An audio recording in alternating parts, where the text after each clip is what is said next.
Welcome to another Grief Talk Coffee Chat episode. I'm your host, Vonne Solis.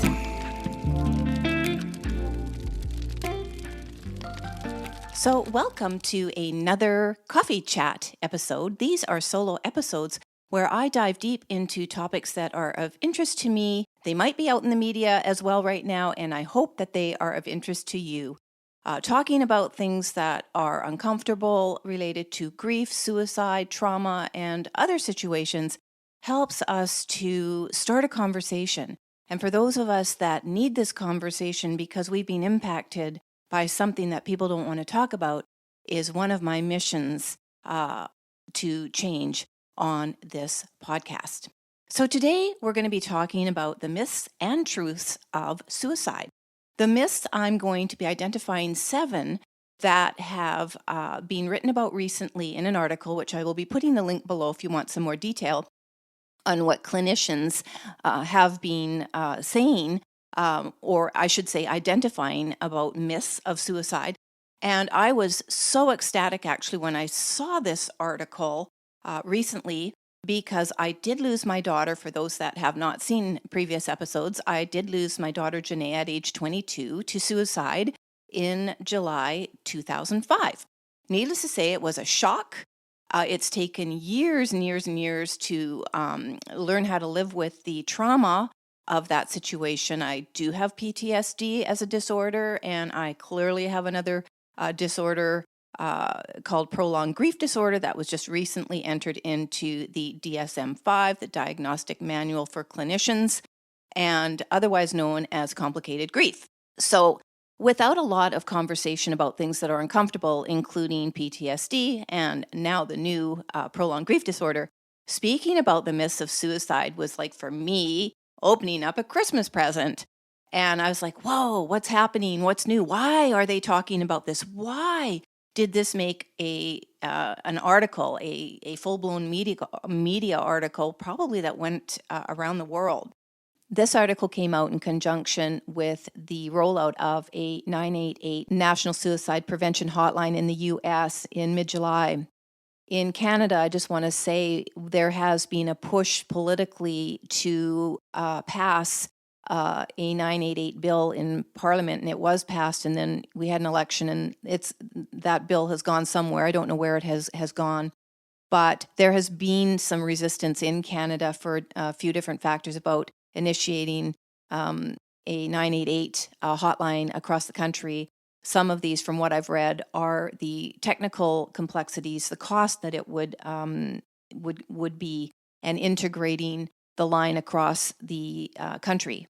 So I'm just saying a 988, I'm in full favor of a 988 number helping anybody who is at risk of suicide or dealing with a mental health issue that could lead to a suicide attempt or actual act. So I took a look at it, I read, and I thought I'm going to share these myths, and I'm going to speak about what I can add from my perspective in my experience as a bereaved mother who has lived with a lot of stigma from the suicide of my child.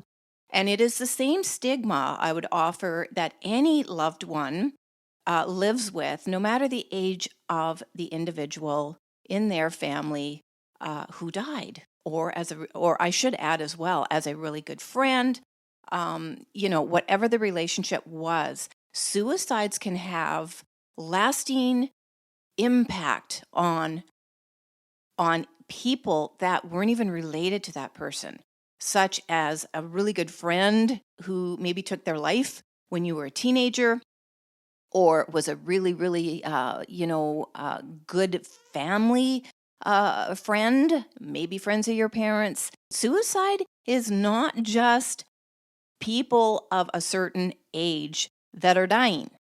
Suicide happens from children. The youngest I know of a suicide that I've read about, don't personally know, but read about, is about 8, all the way up to very senior years. It affects both men, women, non-gendered individual. It affects any race, any color, any of us in any socioeconomic situation, any level of education, any type of profession or job, it doesn't matter.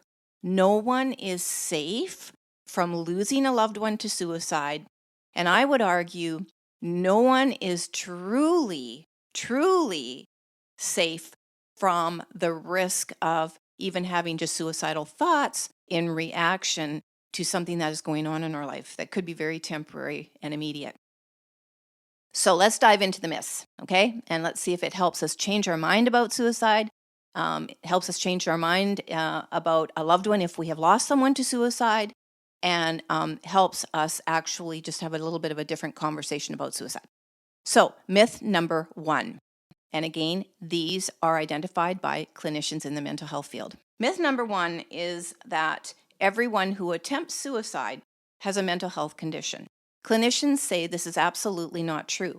Not everyone fits the criteria for a mental health disorder, and in many cases, suicides occur in reaction to a stressful situation that, and I'm going to add, could be immediate and temporary, where they feel hopeless and that they can't get out of the situation. So as a bereaved mom, wanting to honor my daughter who made the choice to die, not one I agreed with, but not wanting to brush it off, and I have written about this quite a bit, as a mental health illness. They don't even really say disorder, just mental health illness, has been too simple for me to accept. And I also don't want her memory tarnished, and I don't want people making assumptions who didn't know her without a diagnosis. There was nothing in her situation that would have identified her as at risk or that she was living with a mental health illness. So the suicide was shocking, like all of them are. There were no warning signs. You can say there are warning signs when you look back, but ahead of the suicide, there were no warning signs. And that has been very hard for myself and the rest of our family to live with, because it's very hard to accept that someone that you just can't see it coming would do that. It can go, there's many more things I would like to say about it, but I'm only dealing with the myths right now. So, yay, not everyone who attempts, and I would offer that actually dies by suicide, has a mental health problem. Again, clinicians say this could be an impulsive act in reaction to a stressful situation or a feeling of hopelessness that they can't get out of that situation. So they make a choice. Myth number 2. People who attempt suicide are selfish. I have never really struggled with this. I have heard this myth, but I don't really give it much credence. But according to clinicians, the reason that this is absolutely not true is because they say that rather someone who dies by suicide may be dealing with different neurological changes in the brain that are happening in a moment where they are being really nearsighted and can't see a long-term picture to get themselves out of a situation. So the focus is that they just want to end their struggles, and they believe that they are a burden to their loved ones. Hence, the attempt or the actual suicide. So for me as a bereaved mom, I have actually always sort of thought about this in the sense that if my daughter didn't have a mental health condition, and I did know for a fact that she, I found this out afterwards, that she did feel she was a burden to us. She was dealing with, pressures. She was 22. She was dealing with certain pressures. And, what she wanted to do, what did she want to do in life? And I don't know, maybe probably feeling hopeless that, is this it? Which a lot of us feel at various, stages in our life. So I feel a little bit relieved about the fact that this may have been a choice in a moment, but I also feel really, really terrible at the same time. Myth number 3, people who threaten suicide want attention. Clinicians say this is absolutely not true. I would offer that anyone who talks about suicide, that they are feeling suicidal, that they're thinking about it, or they're talking about it in really obscure terms, which is what my daughter did. Signs we all missed. She was testing the waters, kind of feeling us out, what our reaction was going to be. Maybe she was hoping for more conversation. Maybe everybody that talks about suicide in a very, obscure or random way is really looking to open up a conversation so that they can get some help or feel supported in whatever it is that they're going through, but are too afraid to actually dive in deep into that conversation. So the myth that anybody who talks about suicide wants attention, clinicians say absolutely not true. I would offer we need to start talking about this more within our families and certainly in our communities and much more publicly so that everybody can feel safe when they do have feelings of self-harm or that they just don't want to be here on the planet. I felt that for sure. Didn't make me want to actually do anything, but I've certainly felt that. And being able to talk with a couple of very, very close loved ones about that helped me get over those moments. Myth number 4, that suicide is a choice. So going back to myth number 1, that everyone who attempts suicide has a mental health issue. Coming back to this myth number 4, that suicide is a choice, clinicians say, no, this is not true. Rather, it is their limited capacity to look at a situation long term and see a way out of their struggles or their current situation, whatever it is that is causing them high degree of stress. And again, this is where there are neurochemical changes in the brain in that moment when they are making this choice. But they didn't really elaborate on this point. So for me, I'm going to offer that my bet is a lot more research needs to be done in this area. What is happening when someone is feeling so desperate? But where are they going to get their subjects? Who are these people going to be where they can study what is going on in the brain at a moment when someone chooses to end their life? I had to stop and really kind of take a breath with this one because obviously I'm thinking this is what happened with my daughter and happens with pretty much everyone in those moments and seconds. And while I won't go into detail here, all I will say is for anyone who has lost a loved one to suicide, those final moments and seconds can haunt us for the rest of our life.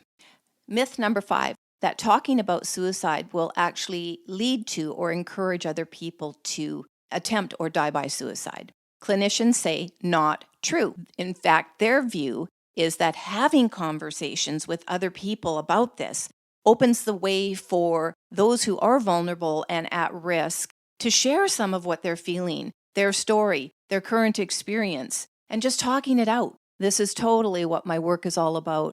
And I am so happy that talking about suicide will lead or encourage others to attempt or actually commit suicide is a total myth. Myth number 6, that a better mood in someone who presents as a suicide risk means that the risk of suicide is no longer present. That is totally not true. What clinicians say is that the 3 months following an attempt that has failed puts that individual the most at risk of actually dying within those 3 months. They also say that the lighter mood may actually indicate that the individual has made a final decision about ending their life, and this is what is actually causing them to seem to be in a lighter mood, that they feel better about their decision. So this one caught me also by surprise and left me almost breathless for a moment, because this is exactly what my daughter went through. 2 months before her suicide in the May, she was starting to make amends in many different ways, tying up things, and I saw all of this as her mom, who was communicating with her daily by phone, as a sign of her maturing. Boy, did I miss the signs. So there's really not much more I can offer except to say to those who are worried about a loved one right now being at risk of self-harm, of attempting suicide, that to please don't take any change in them that, as a sign that they're okay. They're not. They're not. You get a chance to kind of check up on them and have the courage to talk to them about what they're feeling, what they're going through, and asking them plain out, have you made a decision to end your life? Is this the only way you see out of your struggle? The only way that you feel you won't be a burden to us anymore? I didn't get the chance. None of our family got that chance. Don't miss out on the opportunity, folks. The other thing clinicians said on this point was that when the person has made a final decision to end their life and they have failed, so within those 3 months, it could be longer, but the average is that those 3 months are that critical period, their attempts will become much more lethal, meaning they will become much more determined in the way that they make another attempt, that they will not fail.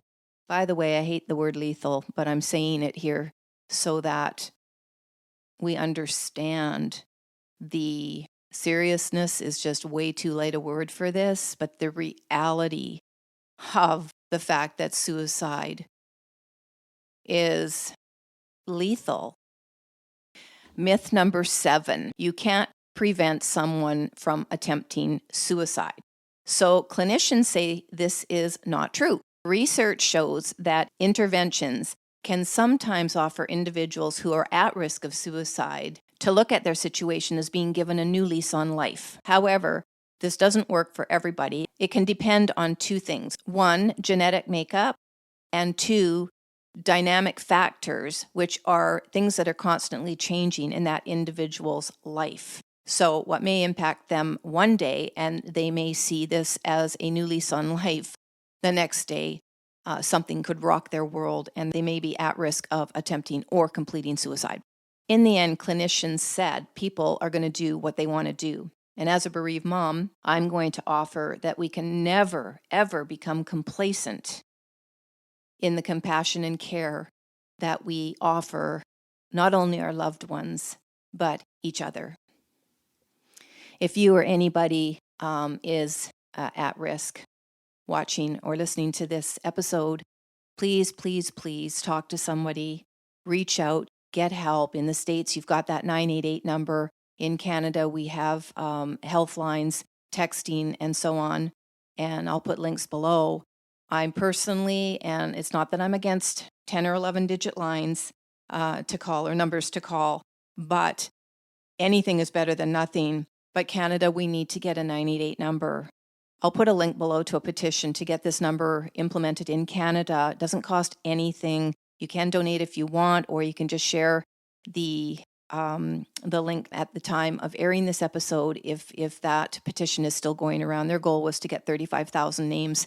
I signed it and shared it. So I'll put it there in case it's still active. Thanks for watching. Thanks for listening. Until next time.